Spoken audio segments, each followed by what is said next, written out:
What's good, everybody? It's your boy Simon Khalil. Thank you for joining me on another one. I appreciate y'all for coming back and joining me. So I hear these rumors about Sony dropping another 50 mil a couple of weeks ago. I dropped a little short video about that. You guys could go check it out. I didn't really understand the point of it, but now I understand the point of it. Comparing my 50 1.2, Sony released a 50 1.4. You could go and see all these videos that dropped today. The embargo was today. All these videos dropped. You know, your major reviewers dropped them. I unfortunately am not that big of a channel, so I can't get one yet, but we will get there. But let's compare the 50 1.4 G Master to the 50 1.2 G Master that I have right here. It's about 2 years old. So let's start off with, are you subscribed to my channel? If not, you should do that. Why? Because I'm freaking awesome. And I try to give a normal perspective to things. I'm not the guy to get into technical details and shit like that. I like to just be a straight shooter because I am a shooter. I use my cameras often. I use my cameras every day. I use my lenses every day. And you know, I try to be a creator just like you guys. So for me, everyday use is very important. Now let's get into the substance of this video, and that is the 50 1.4 that was announced. Comparing it to the 1.2, I was really hesitant about, literally I think my other video was phrased, why is this lens coming out? And today it makes sense. This lens, 50 1.4, it's a G Master lens, so it's weather sealant. It's also a lot lighter than this 50 1.2 from what I hear.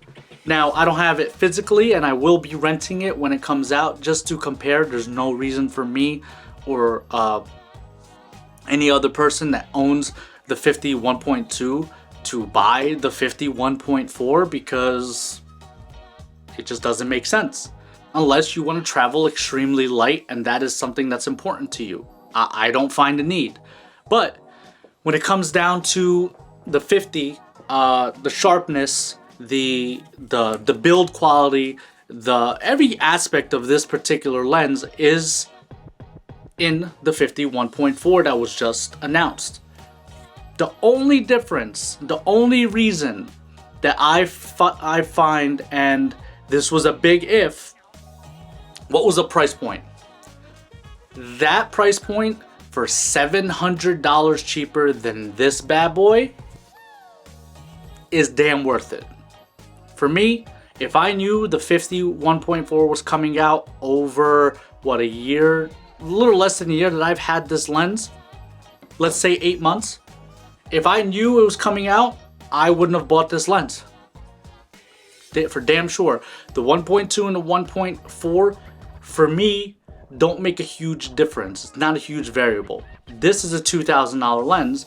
That is a $1,300 lens. That $700 difference is massive. But don't take it from me. Like I said, there's plenty of reviews out there. You guys should go check them out. I'm going to leave the video at that. It's a short one. Yes, the build quality is going to be awesome. The sharpness of the lens is awesome. It's lighter than the 50 1.2. And it's cheaper.